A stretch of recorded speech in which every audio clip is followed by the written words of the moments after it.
Hey there, everybody. Reed here, conductor at Orchestra Farm.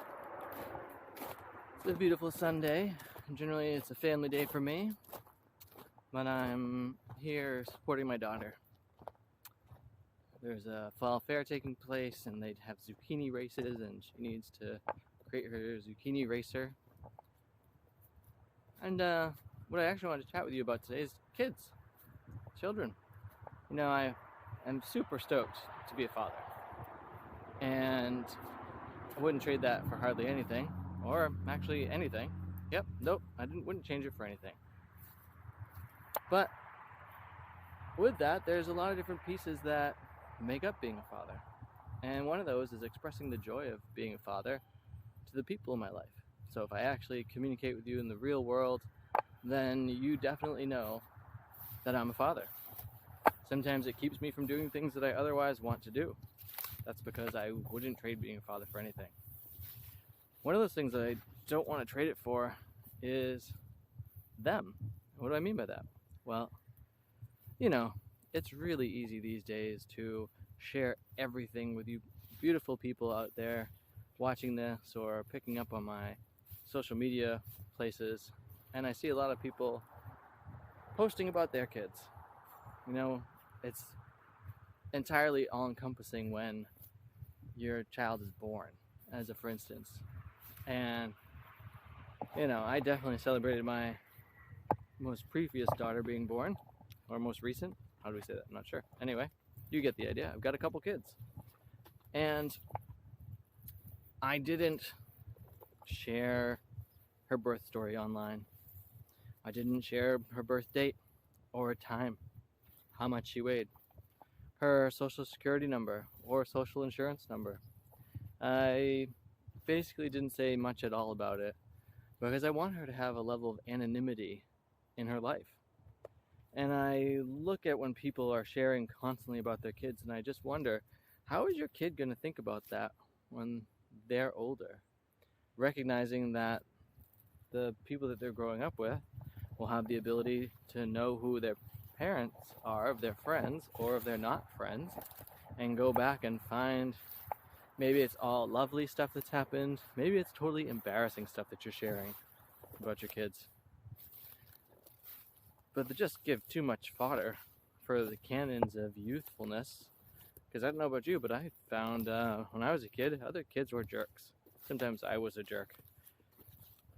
And, you know, to go into that unscathed by having a whole slew of information just readily available for the general public to pick up on, I think is a good thing. The other piece is, you know, identity theft happens.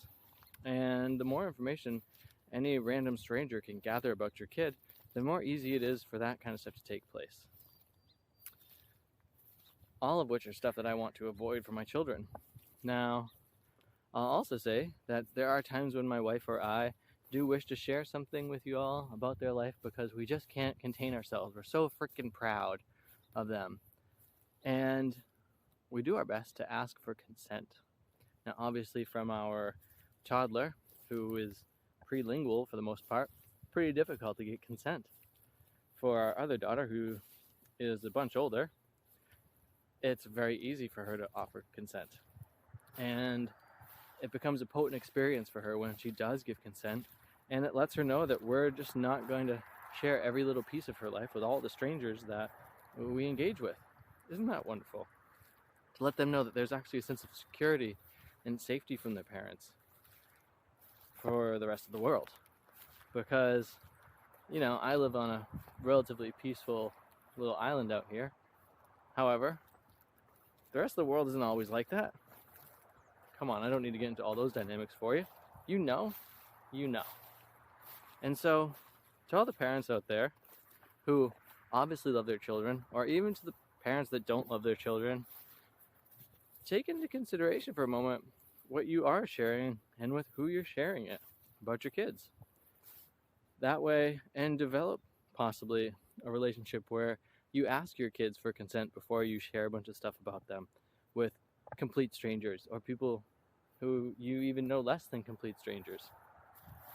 That way, as they get older, they won't just scowl at you, which is what I did when pictures were taken of me or make funny faces. Everyone's like, smile, Reed. And I was like, I don't know about all that. But when you actually want to do the thing, it makes it a lot funner to co-participate in it. Well, I wish you and all your families and all your friends the very best in life. That your relationships are consensual, that you voluntarily agree to engage with each other, and in all those relationships, that you are having too much fun. Remember to like and subscribe. Super appreciate all that. To everyone out there who's done that recently, super appreciate that. To my friends who are reaching out who I haven't heard from in a while, hey, that feels amazing. Oh my gosh. Wow, I truly love you all, and I'm wishing you the very best.